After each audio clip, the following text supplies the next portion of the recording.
Hello, I'm Hayden Taylor for QMTV. I'm here at the historical Dockyard with some of the cast from FrostNixon. So, for people who don't know the story, what's it all about? Okay, well, FrostNixon is about a period, about 1977, after Richard Nixon had become the first American president to actually resign the presidency after being implicated in the Watergate scandal, which I expect a lot of you will know about. And in 1977, David Frost, who was well known for his presenting satirical programmes, also for being a chat show host, managed to get the contract to interview him. It was a series of exclusive interviews, and general public feeling was that Frost was way too lightweight to be covering something as hard-hitting as this, and really Nixon thought that he would get an easy ride from Frost. However, what the play tells us is rather a different story, and it details how Frost gets the money together, the team he gets around him, and then the interviews themselves. So, how does it feel to be performing in such a renowned play?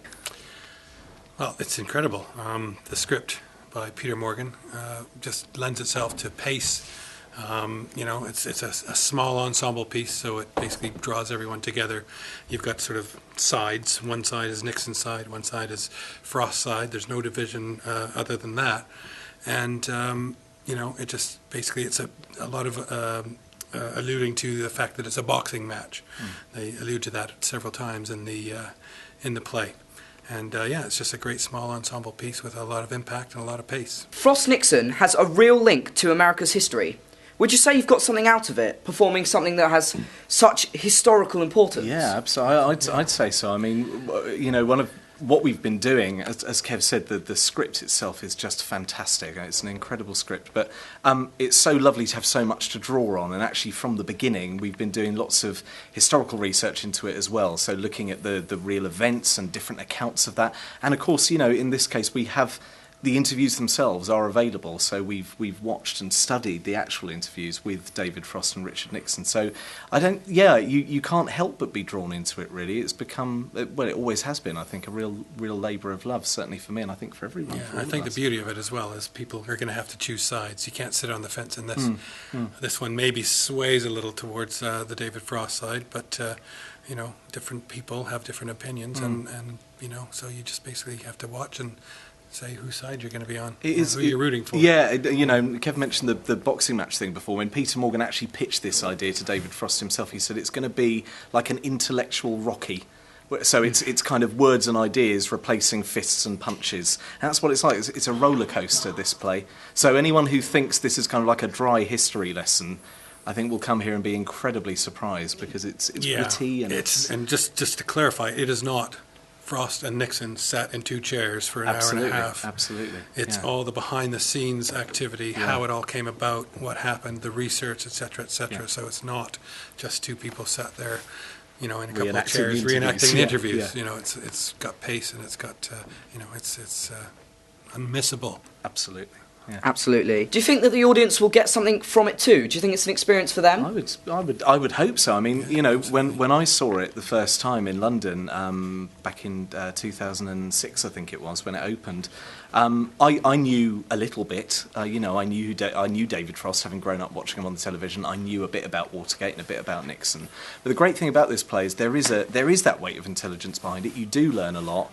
But it's done in such an entertaining, accessible way that it isn't like you're being hit over the head with it. But you do come away from it at the end thinking, wow, there's so much information in there. So yeah, it works on so many levels. Yeah. Now I've got the biggest question of them all. If you could choose your one favourite line or part in the play, what would it be? Oh, God. Tough one. There's one spring to mind. Yeah, for me, unfortunately, it's going to have to be censored, but there's a part where Nixon makes a rather inebriated phone call to David Frost and has a rude line that just basically says, "I'm going to make those so-and-sos choke," after he gets quite emotional. It's an incredible scene. Yeah. It's a great scene to play, and the kind of connection of the two characters, even though they're in different locations on the phone to each other. But for me, I suppose, it's really difficult to choose, but I think I would have to say the Watergate interview itself, and not just from a selfish perspective. I mean, it's great to feel that power around you, the concentration around you, the tension, and also great to watch Nixon in that moment. You know, the lines are so blurred by that point. I think we really live that moment every night, and it's really special to be part of. So whilst you're trying to build your characters, what kind of influenced you to create this character, and did it take a lot of studying? Well, the one thing we didn't want to do was impersonations. You know, we didn't want to try and act and feel and, you know, slope nose and all this kind of stuff. Sure. Basically, we wanted to give an essence of the character. Obviously, by the voice, if you close your eyes, you can at least say, that one's Frost, that one's Nixon. That's about as far as we wanted to take that.